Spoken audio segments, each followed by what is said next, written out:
This is Matthew Cratter from Bitcoin University.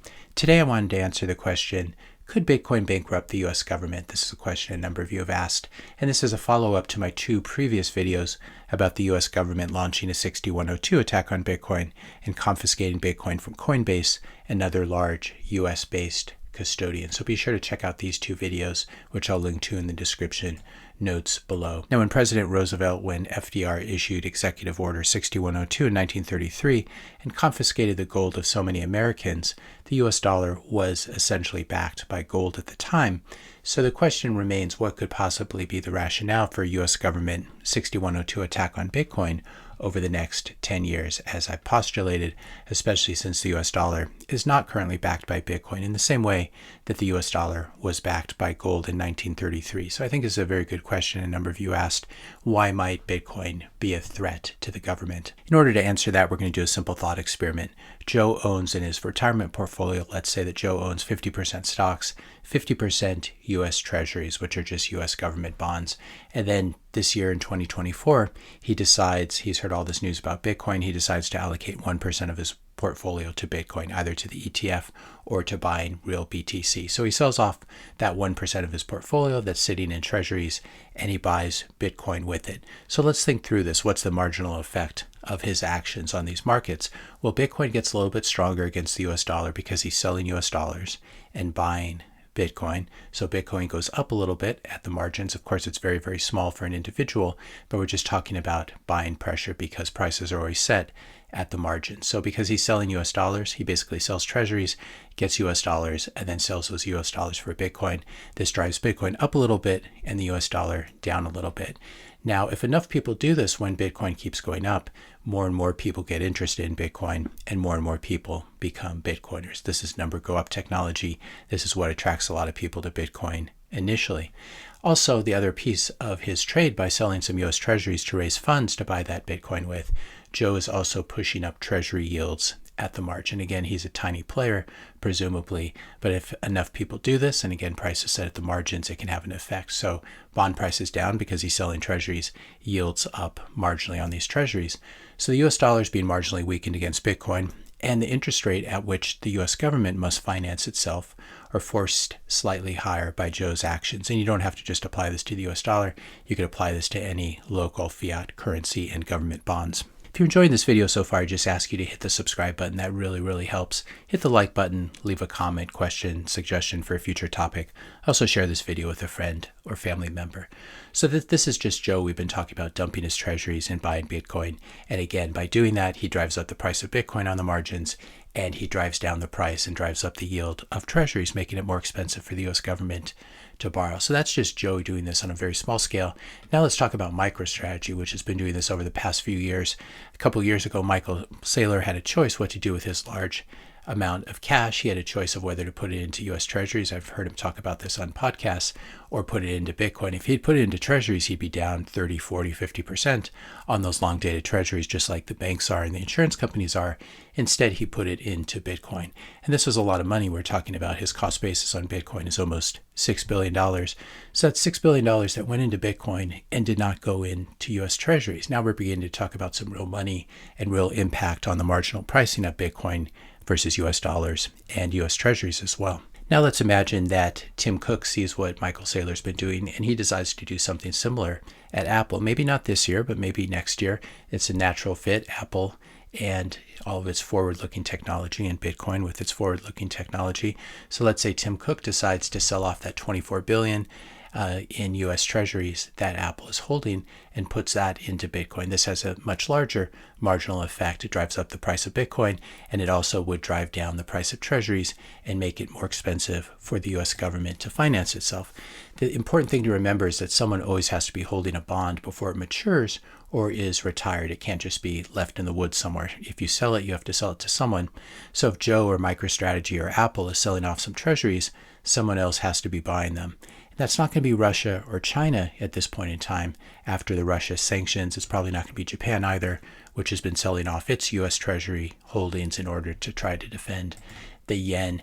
There's this article in Bloomberg today, seizing frozen Russian assets over Ukraine war wins endorsement of legal experts.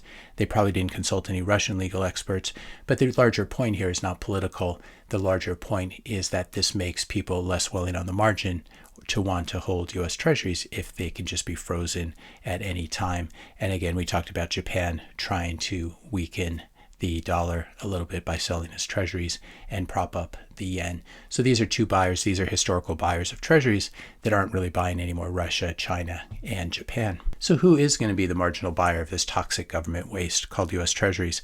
As we said, someone has to hold this junk, but unfortunately it still offers a yield that's well below the true rate of inflation. CPI inflation, I believe now, is below the yield on the 10-year Treasury note, but that is not a true measurement of inflation. If you go to the grocery store, if you're spending money in daily life, you know that the true rate of inflation is much higher than 3 or 4%. So these US Treasuries across the curve, they really offer a yield below the true rate of inflation. So if you hold them, you're constantly losing purchasing power over time.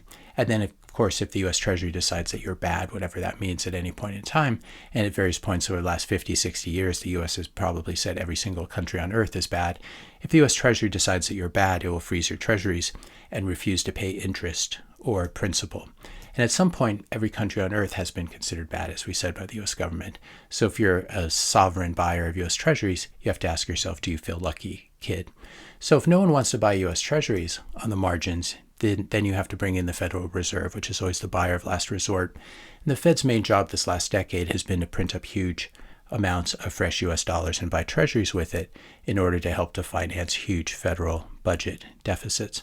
So if Joe, MicroStrategy, Apple, and others are selling their treasuries, the Fed is going to need to be buying even more treasuries at the margin as the buyer of last result. And again, remember that Joe, MicroStrategy, and Apple are selling their treasuries on the margins to buy Bitcoin. So this directly puts pressure on the Fed to buy more treasuries. If the Fed's going to need to be buying more treasuries at the margin, the Fed will also need to be printing up more US dollars at the margin to buy these treasuries with.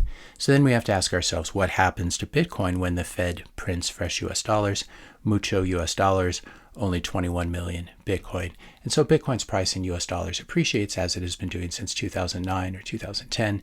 This attracts more buyers and creates more long-term Bitcoiners who end up dumping their government bonds, their treasuries, for Bitcoin as well. So this is really the problem. This is the doom loop that weakens US dollar and or defunds the US government by driving interest rates too high if the Fed doesn't intervene. But if the Fed does intervene, it weakens the US dollar against Bitcoin and against other currencies. If you want to see long-dated treasuries being replaced by Bitcoin as a savings technology and global reserve asset, all you need to do is take a look at this chart, which is breaking out. When this chart moves higher, that means Bitcoin is strengthening against US treasuries, long-dated treasuries, as expressed by the ETF TLT. When the chart is moving down, Bitcoin is weakening. We can see here it's breaking out to new multi-year highs, and this is really Bitcoin eating the world and eating treasuries as a global reserve asset, and it hasn't even started yet. This is just the very, very beginning. So now you can probably see why the US government might be interested in doing a 6102 attack at some point in the next 10 years. It's really the only way to survive if America's biggest export, which is toxic government paper, treasuries, is being replaced by Bitcoin. The US used to export real things. Now it just exports pieces of paper called US Treasuries. So this is the only way the US can survive if it's being replaced, if its biggest export is being replaced by Bitcoin. So if you're interested in playing along at home, this is what you can do. You can sell some of your US government bonds and buy Bitcoin with the proceeds. That's not investment advice, of course. Don't go crazy with it. Instead, consult your financial advisor, have a real chat with them.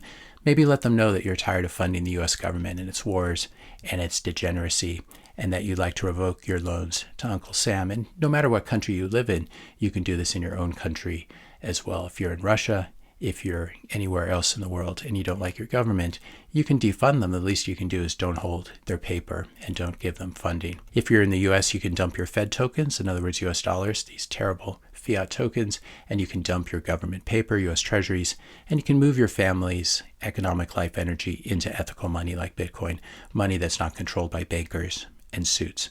It's fine if you want to still play the game called voting, but before you do that, be sure to vote with your money first, because what the US government listens to more than anything else is money, and you don't want to be funding an organization that you don't really like or respect. Postscript, what's the best way for a government like the US government to be able to defend itself against this kind of attack?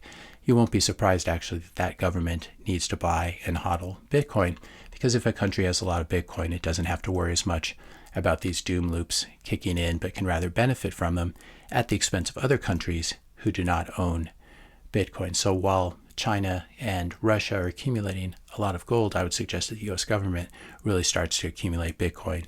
That would be a very smart geopolitical play. And I don't know whether to wish that they do that or wish that they don't, but I do think that it's inevitable. And if they want to prevent a doom loop like this from happening, they're going to have to buy a lot of Bitcoin. In fact, everyone in the world is going to have to be buying a heck of a lot of Bitcoin in the coming years, whether they want to or not. The US government may hate Bitcoin, but it may still be forced for geopolitical and geostrategic reasons to buy a lot of Bitcoin.